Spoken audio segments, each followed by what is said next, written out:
Dale. Las puertas de la gratitud. Capítulo 1.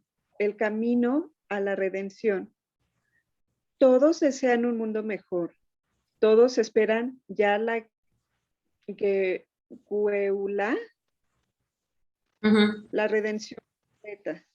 Todos quieren saber qué se puede hacer para poner fin al sufrimiento y llevar el mundo a su perfección. Mucho se ha dicho sobre este tema, pero aquí vamos a conocer la causa fundamental de este amargo exilio.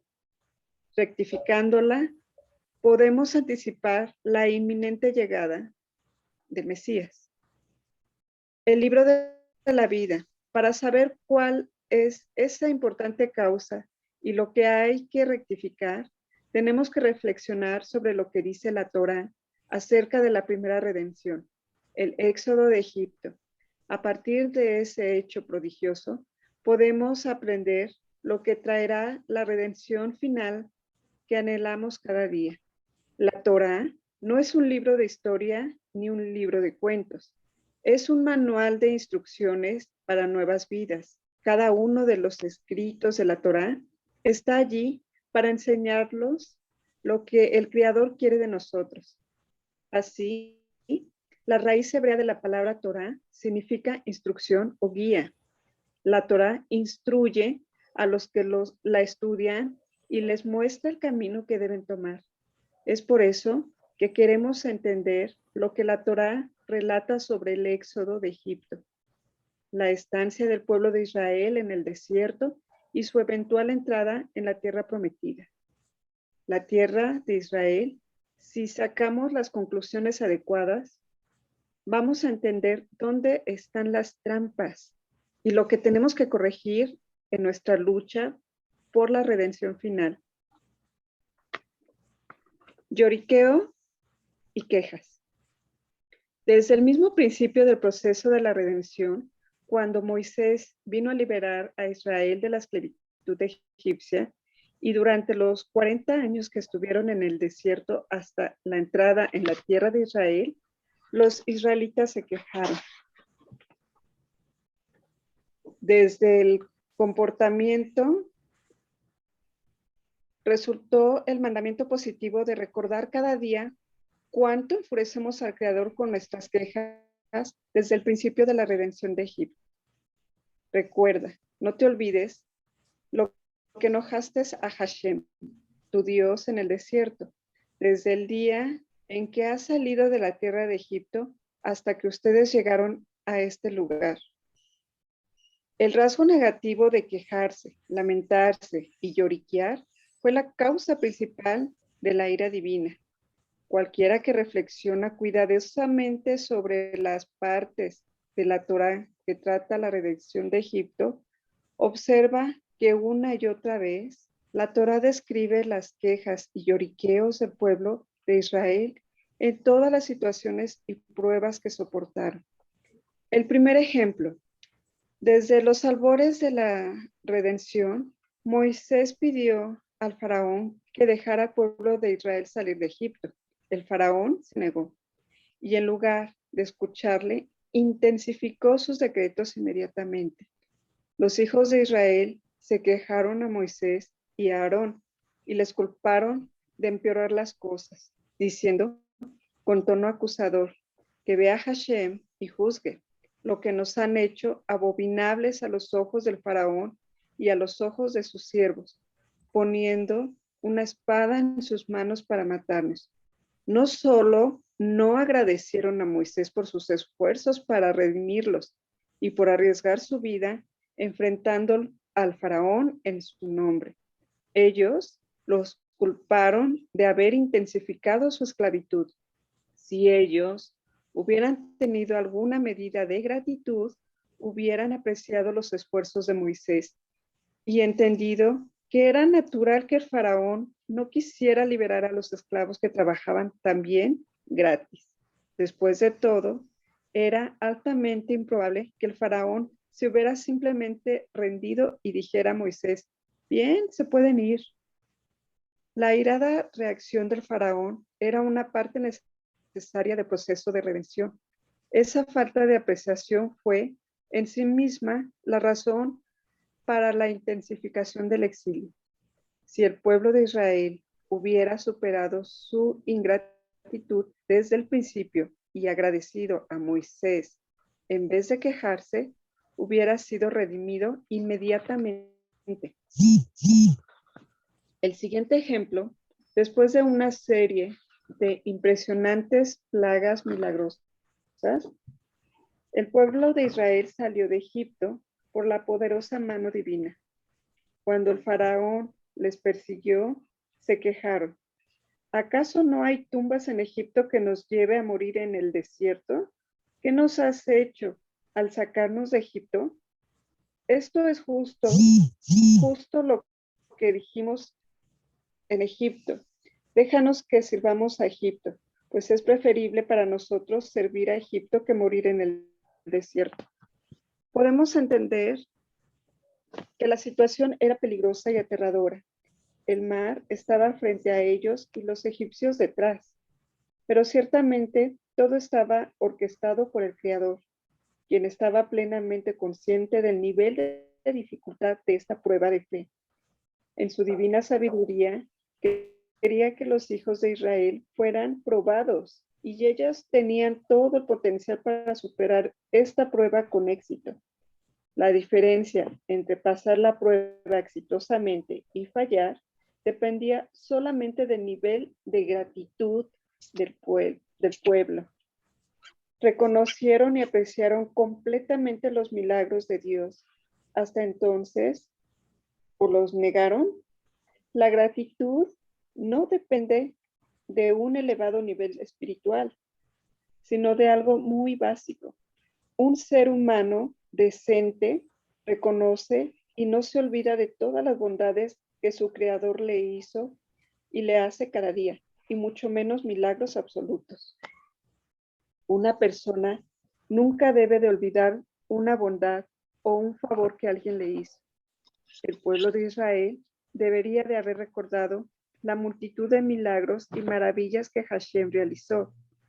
Llámense las 10 plagas y todo lo que siguió.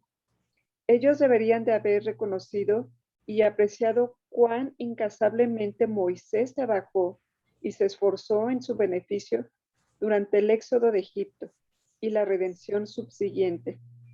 Moisés, después de todo, estaba en peligro tanto como ellos. Debían haberle dicho: Moisés, nuestro maestro, muchas gracias por todo lo que has hecho por nosotros, pero la situación es difícil y aterradora. Ayúdanos, guíanos.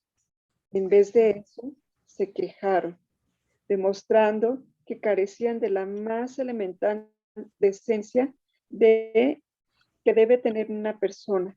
Por lo tanto, su ingratitud fue su gran fracaso. Obviamente, no se podía esperar que los hijos de Israel, esclavos, emancipados, recientemente alcanzaran el nivel de emuná, una fe auténtica, necesario para poder percibir que una situación aparentemente desesperada fuera para su último beneficio. Ese nivel, en esa etapa tan temprana de su redención, era demasiado alta para ellos.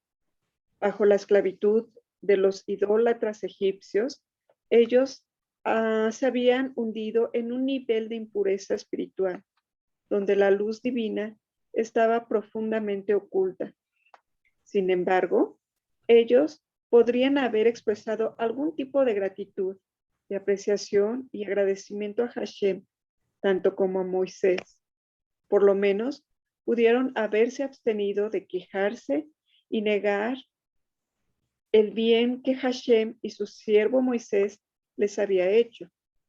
Después de todo, vieron con sus propios ojos milagros fantásticos durante el periodo de las 10 plagas.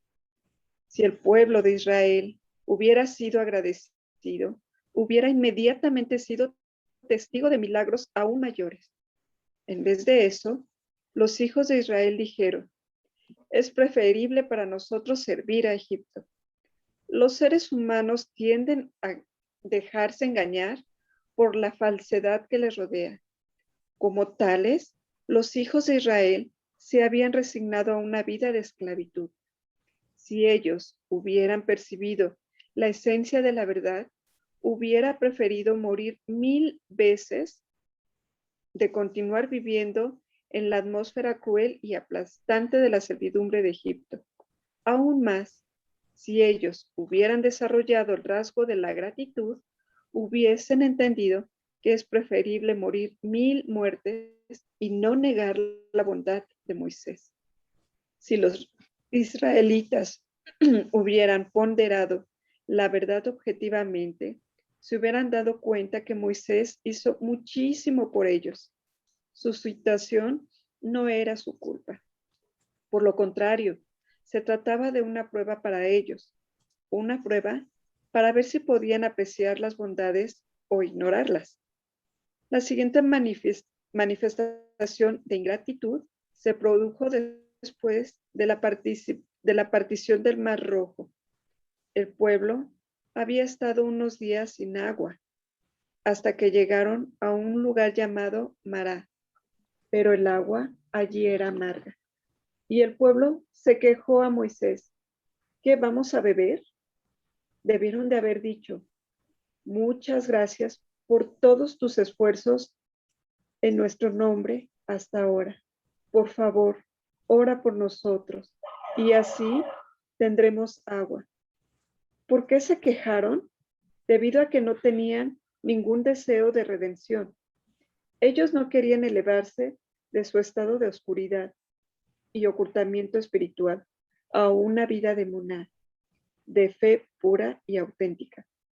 Ellos dejaron a Egipto a regañadientes como si estuviera haciéndole un favor a Moisés. Posteriormente, cada vez que algo no funcionó, se quejaron. Te dijimos que no nos sacaras. Nosotros te hicimos un favor al salir de Egipto y míranos ahora. Sin deseo de algo, no hay dedicación ni sacrificio. Cualquier dificultad se convierte en un desafío aparentemente insuperable y un motivo de queja. El exilio es una situación en la que las personas no desean la verdad, sino que están dispuestas a renunciar a su misión en la vida, a cambio de un poco de consuelo, incluso los alimentos o el agua. Malinterpretan la libertad creyendo que es el cumplimiento de todos los deseos materiales y el confort. Pero la verdadera libertad es el deseo de cumplir con su misión y propósito en este mundo. El exilio es la vida sin propósito ni finalidad. Sin embargo, la verdadera libertad es la vida con un objetivo final. Aquí otro ejemplo de ingratitud. Luego que Moisés endulzara las aguas en Mará, los hijos de Israel continuaron su viaje por el desierto de Sin. También se lamentaron allí. Y se quejó toda la congregación de los hijos de Israel contra Moisés y Aarón en el desierto. Y les dijeron: si solo hubiéramos muerto en las manos de Hashem en la tierra de Egipto, cuando nos sentábamos alrededor de la olla de carne, comiendo pan hasta saciarnos, pero ustedes nos han sacado a este desierto para matar a toda esta congregación de hambre. De nuevo vemos cómo estaban dispuestos a renunciar a la redención, solo por llenar sus estómagos. El verdadero estado de redención es lo explicado en la Mishnah. Pan con sal comerás, agua con mesura beberás, sobre el piso dormirás, etc. El hombre verdaderamente libre recibe su vitalidad, su sentido de vivir, de su última finalidad en la vida. Él es libre de sus necesidades corporales y urgencias constantes. La persona que busca el sentido de vivir en los deseos físicos, que solo son fantasías, es esclavo de su cuerpo transitorio ilimitado. No hay peor esclavitud que esa. Y esa es la principal fuente de dolor de Hashem, nuestras acciones impropias, el no actuar como personas decentes. Un ser humano digno está muy agradecido por todo lo que se hace por él, incluso si es un hombre materialista que busca solo los placeres de su cuerpo y niega la verdadera libertad espiritual, debería por lo menos decir gracias. Siempre puede acudir al Creador y decir, Hashem, ayúdame a ser agradecido y expresar mi gratitud. Por favor, ten misericordia de mí. Bueno, esa es una parte. No sé si quieras que siga leyendo.